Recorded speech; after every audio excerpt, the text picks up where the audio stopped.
Welcome in to another edition of the Morning Espresso here on the SDH Network. I'm Jason Longshore. This is all the soccer news you need to know for Tuesday, February 4th. Emmanuel Latte Lath.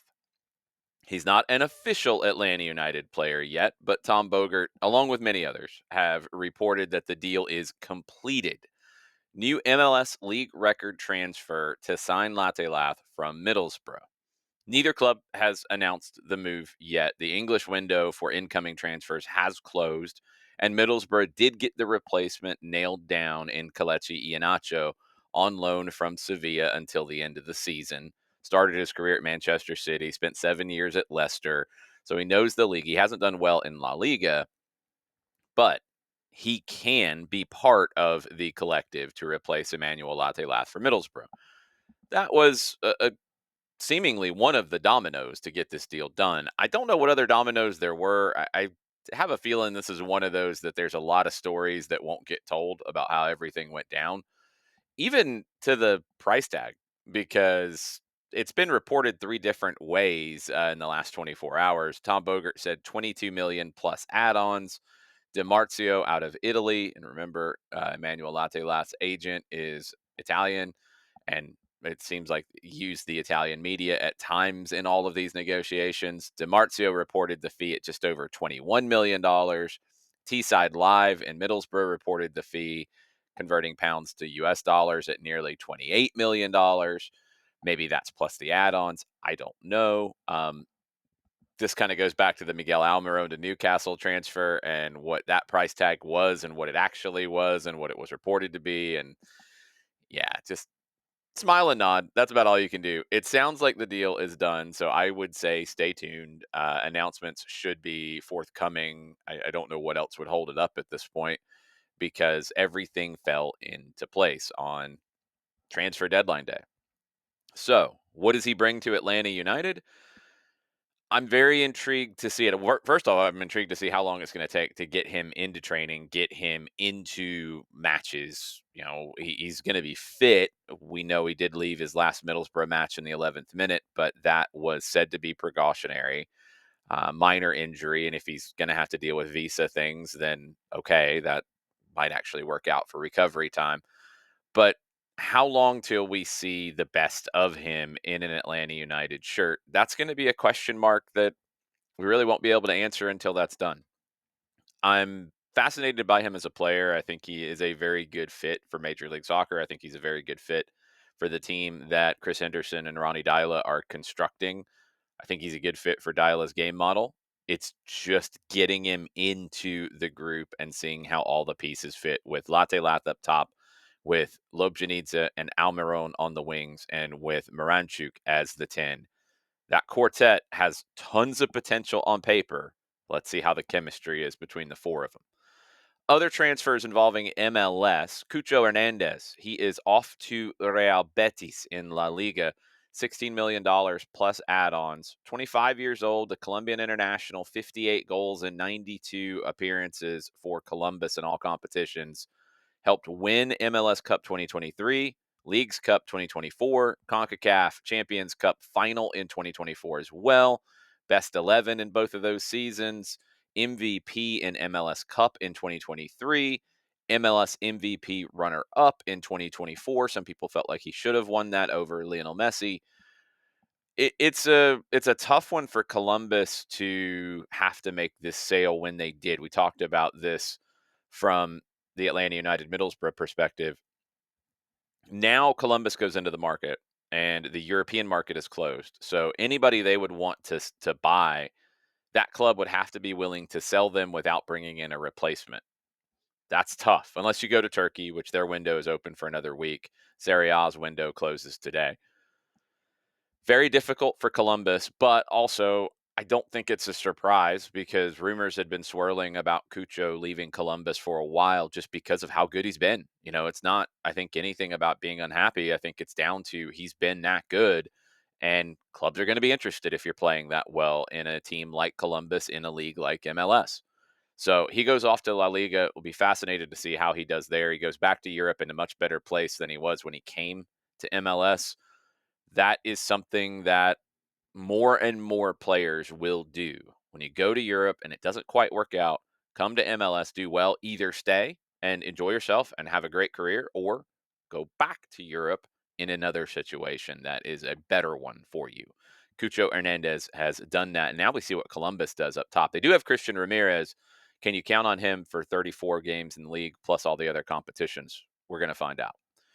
Houston Dynamo, they got the deal done. It's official now. Jack McGlynn from Philadelphia, first cash for player trade for a homegrown player. And Philadelphia gets credit for the homegrown development, although they've had to give percentages of Jack McGlynn to NYC and to the New York Red Bulls. Again, that's another one I'd love to hear how everybody maneuvered that one around.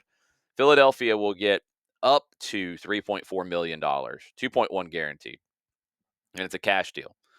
Future sell on that is significant, although they got to share it with NYC and Red Bulls. Trade percentage as well. McGlynn will be a U22 initiative slot for the Dynamo, so not going to be a heavy hit on the transfer or on the salary cap. I think Jack McGlynn's going to be great for the Houston Dynamo. I think Ben Olsen's going to bring out the best of him. I think he's a perfect fit for the way that the Dynamo want to play. I am shocked that Philadelphia would want to move on from a 21-year-old who just had his best moments with the U.S. men's national team, is a future U.S. men's national team regular, in my opinion, and starting to come into his own. Maybe he doesn't fit the style of play.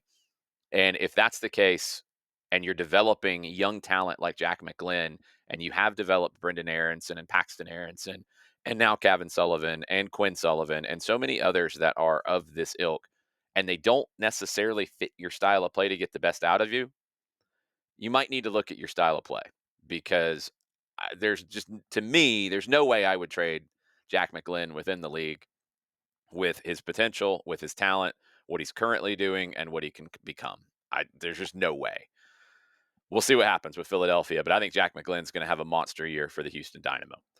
Sporting Kansas City, they have signed Manu Garcia, 27-year-old from Spain, and Russian winger Shapi Suleimanov, 25 years old, both from the Greek club Aris.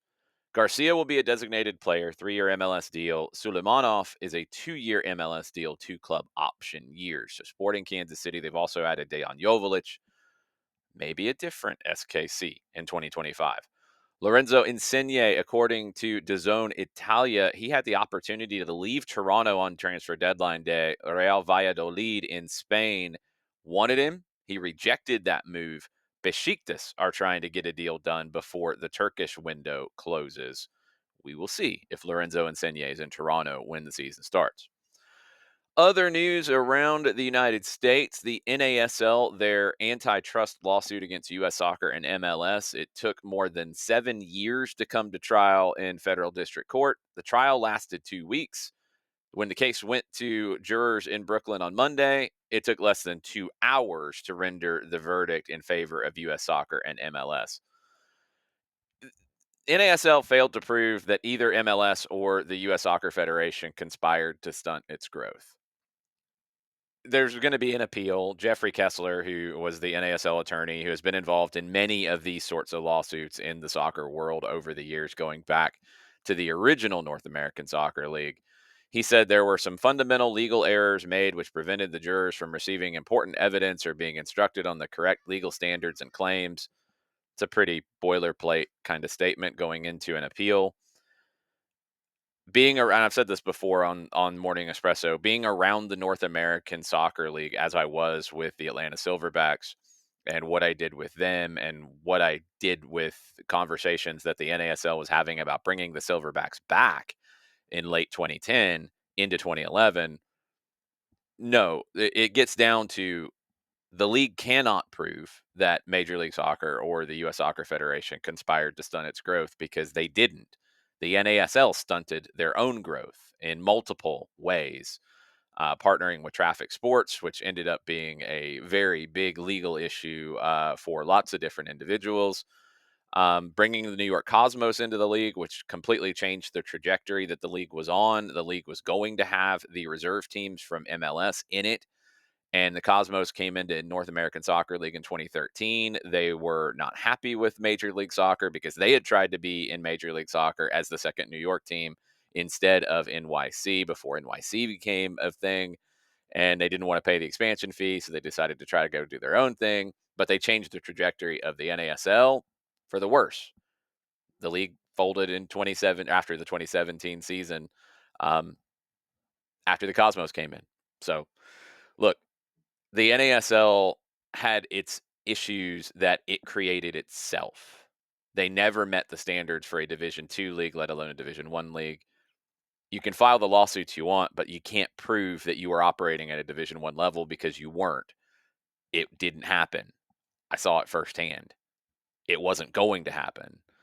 It's a shame that this has continued to drag on and sounds like maybe via appeal might drag on longer because it is a distraction. There are people who are running and saying things that are not true based on this lawsuit, and it's very, very frustrating if you love the game because this is just an annoying distraction to it. The NASL failed. Other leagues should not try to follow its model. And if you want to do another league, look at what the USL has done. Do your own thing and make it as good as your own thing is. The NASL failed to do that and ultimately paid the price for that. US U17's the new roster is out. Gonzalo Cigares, he named a roster for the 2025 CONCACAF U17 qualifiers, going to be played February 10th to the 15th in Costa Rica. Cooper Sanchez of Atlanta United 2 was named to the roster. Birmingham Legion's Ramis Hamuda was also named center back, who was very impressive in the match with Atlanta United over the weekend. U.S. will face the U.S. Virgin Islands, St. Kitts and Nevis, and Cuba in qualifying. The winner will advance to the tournament, 48 teams. The tournament's now going to be held annually. This one will be in Qatar. Other updates quickly. Manchester United, Lisandro Martinez, he's going to be out for a long time. Could be an ACL tear. Further scans this week. David Alaba, he suffered a thigh injury. I've seen it reported as an adductor as well. This came out from Real Madrid this morning. They've got some problems. They're also missing Antonio Rudiger. They're also missing Eder Militao. They're in crisis mode on the back line. Not going to play against Leganes in the Copa del Rey. That's tomorrow. Alaba's not going to play in the Madrid derby against Atletico, who's in second place by a point in La Liga. Probably not going to play in the Champions League first leg showdown against Manchester City. Probably not going to play in the return leg either the next week. Real Madrid's got some problems. They've had some problems with injury issues defensively, and they haven't done anything about them. Carlisle United, bottom of League Two. According to reports, they're weighing up making an approach to try to appoint Steven Gerrard as their new manager. He left Al Ettifaq. Okay, I don't know if Stevie G is going to be interested in that one, but that would be an accomplishment if he can keep them up. Carlisle United, bottom of League Two, chasing Steven Gerrard. All right, live show this morning. I'm going to be taking the steering wheel for SDH AM 9:05 on YouTube, on Twitch, on Facebook, on X. We're going to get into everything as it happens this morning. Emmanuel Latte Lath, maybe an announcement this morning. Everybody's saying the deal is done. Fingers crossed. I don't know. It's been going on for so long at this point. Just waiting to see it. We'll get into anything else that pops off as well. Hopefully, Madison Cruz, Jarrett Smith will be joining me later on. John Nelson will be back with you this afternoon with a Power Hour edition as well. Make sure all your notifications are on for Soccer Down here on all your social media platforms, and make sure you are subscribed to SDH here on YouTube.